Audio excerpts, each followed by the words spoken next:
Right, so take it away. Tell us about your vampire fly research in the Galapagos.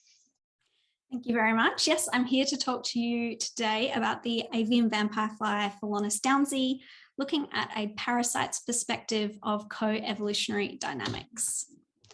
So before I get stuck in, although the Galapagos Islands where this research was primarily conducted do not have Indigenous peoples, I would like to acknowledge the Kaurna people, the Wallumattagal people, the Ute people, and the Atfaladi people as the traditional custodians of the land on which this research was conducted. And I pay my respects to their elders, their ancestors, and those rising up as leaders of their land. I would also like to extend that respect to all First Nation peoples with us here today. So the Darwin's finches are an iconic and diverse group of birds found on the Galapagos archipelago. A small population flew over from the South American mainland some 2 to 3 million years ago, and through adaptive radiation and hopping from island to island, 17 species have arisen. Each of these species have a distinctly shaped bill and a distinct habitat and foraging style. However, the Darwin's finches and all land birds on the Galapagos Islands are currently facing their greatest threat, the avian vampire fly Phalonis downsii.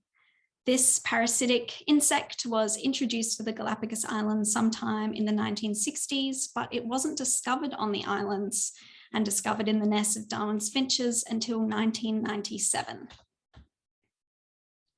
So the adult fly is vegetarian and non-parasitic. However, the females lay their eggs in the nests of incubating birds where they hatch simultaneously with the eggs of the chicks. From there, the larvae crawl into the nostrils and ear canals of the developing birds where they feed on their blood and tissue. The second and third instar larvae reside primarily in the base of the nest during the day, coming up to feed on internally and externally on blood and tissue of the nestlings at night. From there, the larvae pupate in the base of the nest and emerge as adults 10 days later. On the other hand, the nestlings are often not quite so lucky as to survive this parasitism. 55% of them die across years. And in the ones which are lucky enough to survive, they are often permanently deformed due to this feeding in their nostrils, causing them to enlarge. And this goes on to affect their foraging, their song, and therefore their mating later in life. So there's been an incredible amount of research going into investigating the ecology and effects of this invasive parasite since its discovery in the late 90s. We do know that some host species appear better able than others to tolerate the parasitism by P. downsii, surviving to adulthood at greater rates. There do also appear to be sex-specific patterns of abundance in adult male and female vampire flies, especially between host breeding seasons. And in recent years, there's also evidence for changing oviposition behaviour, whereby the females are now laying earlier in the nesting cycle, the eggs are hatching earlier, and they're actually feeding on the incubating females rather than the nestlings. So I'm going to talk to you about 3 of my aims of my PhD that align with this previous research. So first, I'd like to assess differences in the mortality of the parasite across different host species, look at their spatial and temporal distribution of the adults across a breeding season, and look at any changes in relatedness and population structure using genomic analysis. So this data was collected on Floriana Island on the Galapagos from 2004 to 2020. We monitored nests of various species of Darwin's finch and collected their nests upon termination. So that's either death of the nestlings or fledging. And we dismantled the nests and collected all parasites within the base of the nest. And if any dead nestlings were still in there, we would collect all parasites we could from them. In 2020, I also set out baited McPhail traps. So these had a fermented papaya lure, which smells great after 8 days in the sun. But we collected specimens every 5 days for about 2 months during the breeding season. That covered before and just after the breeding season. And then across all specimens, DNA was extracted by Eurofins Biodiagnostics, and SNPs were obtained using RAD sequencing by Fluorogenics. So first, a lot of the research has looked into mortality in the hosts, which is obviously of huge concern, especially for critically endangered hosts. However, I wanted to flip that around and actually look at mortality in the parasite.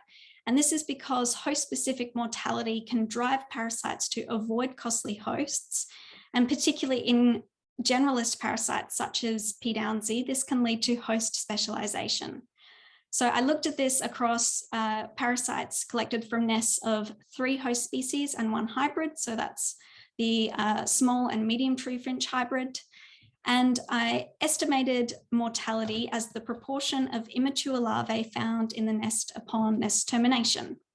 And this is because these larvae would be unable to survive with no further nutritional inputs. They don't have the resource required to be able to reach 3rd instar, pupate, and so on. Whereas the 3rd instar and the pupae seem to be able to reach adulthood, particularly the pupae, at pretty much 100%. So when I looked at mortality across the 3 main host species, we found fairly low mortality in the parasites, about 20%. But it was a different story when we looked at the hybrid. Parasites parasitizing hybrid birds had much significantly higher mortality at 45 to 50% mortality. And we found this even when we controlled for chick age at death. So whether the chicks died at 2 days old or whether they died, whether they fledged at 14 days, larvae in hybrid nests had the highest mortality. And this has some interesting implications. So the first is that medium tree finches may be at risk. And this research has found that they have significantly higher intensity or parasite loads in the nest. And combining that with lower parasite mortality, that means more parasites are surviving. They have greater fitness in medium tree finch nests, which means they might be a preferred host of this parasite. The unfortunate thing about this is that medium tree finches are critically endangered, endemic to only the highlands and remnant forest on Floreana Island. And at last census, there was only 3,000 active territories. So any further pressures on this already unstable population is going to be severely detrimental. On the other hand, female medium tree finches are hybridizing with male small tree finches, and this may actually be an adaptive response to this novel parasite. We found increased hybrid recruitment since the late 90s, coupling this with low intensity in the nests found by other studies, and high parasite mortality means that P. downsii females, if possible, are likely to avoid ovipositing in these nests, and therefore they may be able to survive to adulthood at greater rates. Next, I looked at the distribution of the adults, particularly in the highlands, across time using these McPhail traps I told you about before, in relation to 2 key factors. The first of that is distance to the agricultural zone, as this is a key food resource for the vegetarian adults, and also in relation to density of active host nests, so either in incubation or chick phase. And this obviously represents an important oviposition resource. Ooh, my slide has frozen. There we go. So we did find that abundance increased across the breeding season as expected. The flies are reproducing, more flies are emerging from nests. What was interesting is we didn't find an effect of nest density or active nest density, despite how important of a resource this is for the flies. We did find an effect of distance to the agricultural zone. So males were caught in both higher abundance and proportion closer to the agricultural zone, whereas females displayed the opposite pattern. And this information could be used potentially to target control and management. And so we could feasibly set out, intensive trapping or biocontrol before the onset of breeding, when the population is quite seemingly restricted to the highlands and particularly to the agricultural zone, and could wipe out a significant proportion, hopefully, of the P. downsii population before breeding even commences. Finally, and this is in the works, unfortunately, in the population genetics session, I don't have any population genetics results to present, but I'm working on this at the moment. So looking at in-nest relatedness, and this is looking at each nest and the relatedness between all of the larvae and pupae collected. And I'm going to be using a SNP data that I told you about before, putting it into the program Colony and looking at parentage and sibship structure. And so this can tell us things like, how many females oviposited in each nest, how many offspring did she oviposit, and how many males did each female mate with. And then I'll be able to compare these results, hopefully, across the 2 host species, but in particular, comparing to the results found by my supervisor between 2004 and 2006, which looked at the same parameters to see if there are any temporal changes. And finally, I'll also be comparing 4 time periods spanning 14 years, looking at any changes in population structure in the Floriana Highlands, and calculating effective population size and looking at any changes in that across time. To look at whether P. downsii is potentially adapting to this new environment, I'm going to be identifying signatures of selection or loci found to be under selection using FST outlier tests. And then I'll annotate those loci and compare them to the recently published avian vampire fly genome to hopefully be able to determine their function, sorry. So thank you very much for listening.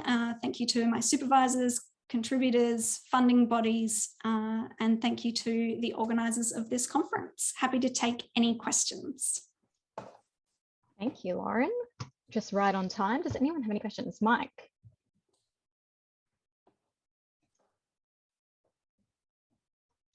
Is your hand up? Yeah. Nope. Did you mean me? Yeah. I was clapping. But sorry. I do have a question though.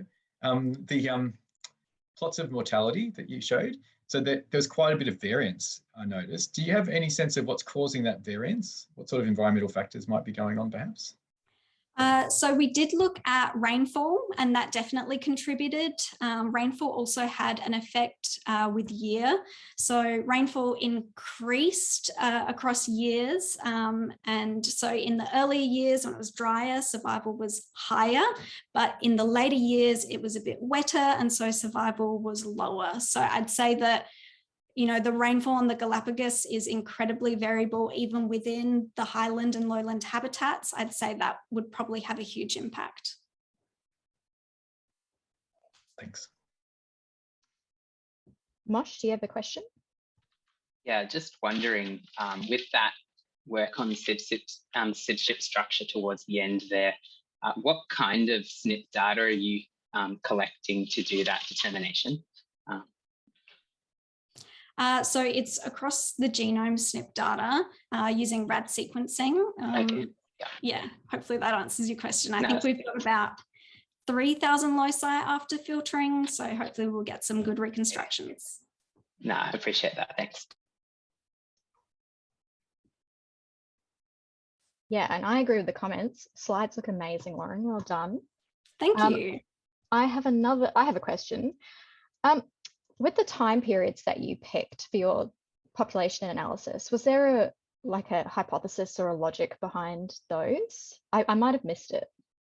So we mainly picked those time periods because they're pretty well equally spaced across the entire time that we've been sampling, and they were also the years that we had the highest potential size. But we also selected them, particularly the distance between 2006 and 2008, because flies are only likely to survive till the start of the next breeding season.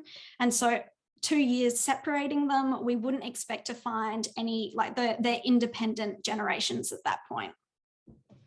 Yeah, excellent. Thank you. That makes sense. So we might